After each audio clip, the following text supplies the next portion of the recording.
और ये calendar year अब खत्म होने जा रहा है और हमने देखा कि इस साल सोने की कीमतों में बड़ा होशोबा इजाफा हुआ है और जैसे जैसे अब ये साल अपने अख्ताम की जानिब बढ़ रहा है तो एक बार फिर ये नुमाया इजाफा हम होता हुआ देख रहे हैं। और इस वक्त इंटरनेशनल मार्केट में जो प्राइस है गोल्ड की वो ऑलमोस्ट $4,300 तक पहुँच चुकी है और इसी मुनासबत से पाकिस्तान में भी प्राइस पर तोला अब तकरीबन 4.5 लाख के आसपास ही मौजूद है। 2-4 हज़ार रुपये की कभी तेज़ी होती है, कभी उसमें कोई कमी आती है, लेकिन ये एक स्टैंडर्ड फिगर 4,500 पर तोला के अराउंड मौजूद है। और इसी मुनासबत से जो 10 ग्राम सोने की कीमत है पाकिस्तान में वो भी अब 3,80,000 से इस वक्त ज़्यादा है। अब नया साल शुरू होगा, नए साल में ये कहाँ तक जाएगा? जो एक्सपर्ट्स थे उन्होंने ये एक प्रेडिक्शन की थी कि ये कैलेंडर ईयर ख़त्म होने तक 4.5 लाख की जो हद है वो क्रॉस हो जाएगी। अगले साल के हिसाब के एतबार से प्रेडिक्शन की जा रही है कि शायद ये कीमत 6 लाख रुपये पर तोला पाकिस्तान में यानी इंटरनेशनली $5,500 या $6,000 तक भी जा सकती है। कितनी इसकी मुमकिनात हैं और जो इस वक्त जियोपॉलिटिकल सिचुएशन है दुनिया की उसको देखते हुए क्या हो सकता है? जो बड़ी मईशत हैं उनके जो सेंट्रल बैंक्स हैं वो इस वक्त बहुत ज़्यादा सोने की खरीदारी कर रहे हैं जिसकी वजह से कीमत बढ़ती जा रही है। क्या सूरत हाल रहेगी आने वाले दिनों में, इस पर हम गुफ्तगू करेंगे। Global gold and economic expert हैं हमारे साथ मौजूद हैं। बहुत शुक्रिया शान साहब प्रोग्राम के लिए आपने वक्त निकाला। अब ये जो हम हर गुजरते दिन के साथ एक बड़ा इजाफा देखते हैं सोने की कीमत में, फिर अगले दिन कोई मामूली सी कमी हो जाती है, ये उतार चढ़ाव तो जारी है, लेकिन ओवरऑल देखें तो ये मार्केट बहुत तेज़ी के साथ आगे बढ़ रही है।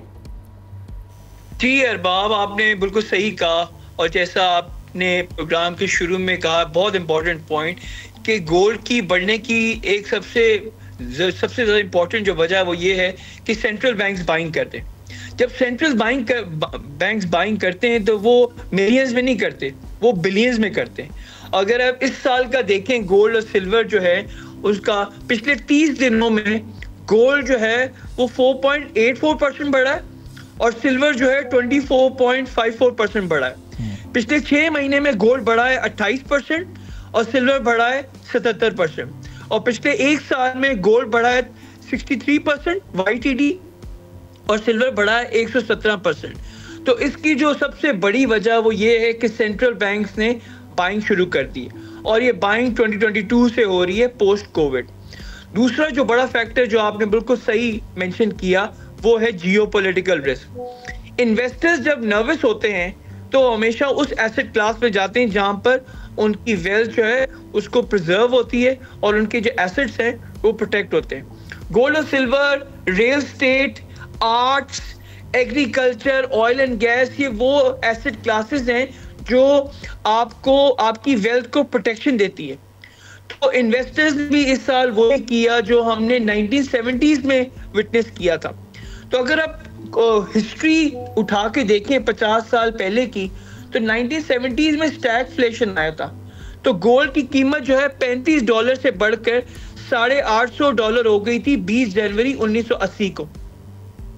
और डॉलर जो है 1976 से लेकर 1981 तक 50% डेप्रिशिएट हुआ था, जिसकी वजह से गोल्ड में इतनी जो है वो जो अपसर्ज है वो आया था। तो उस हालात को मद्देनजर देखते हुए और ये करंट सिचुएशन को हमने जो IQI में फोकस की है अगले साल की, और मेजर ग्लोबल बैंक सब यही कह रहे हैं। हम एक्सपेक्ट करते हैं कि गोल्ड की कीमत 5,200 से लेके $6,000 पर आउंस। अच्छा। और इस साल मैंने मलेशिया के अखबार में कहा था कि गोल्ड की कीमत जो है 3,000 से लेके $5,000 पर आउंस जाएगी। तो उस वक्त लोगों ने मेरी बात पे इतना गौर नहीं किया और कहा कि शान तुम क्या बात कर रहे हो, इस तरह नहीं होगा, डॉलर बड़ा स्ट्रॉन्ग जाएगा। उसके टोटली ऑपोजिट हुआ। इस साल की शुरू में मैंने कहा था कि डॉलर जो है वो 10 से 15% डेप्रिशिएट हुआ और ऑलरेडी डॉलर जो है वो it has depreciated more than 10% YTD। और अगले साल इसी तरह फेड जो है वो इंटरेस्ट रेट डिक्रीज करेंगे और गोल्ड की कीमत डॉलर मजीद 5 से 10% डेप्रिशिएट होगा। और जितने भी कमोडिटीज हैं, कॉपर है, गोल्ड है, सिल्वर है, ऑयल एंड गैस है, ये सारे अपसर्ज कर जाएंगे।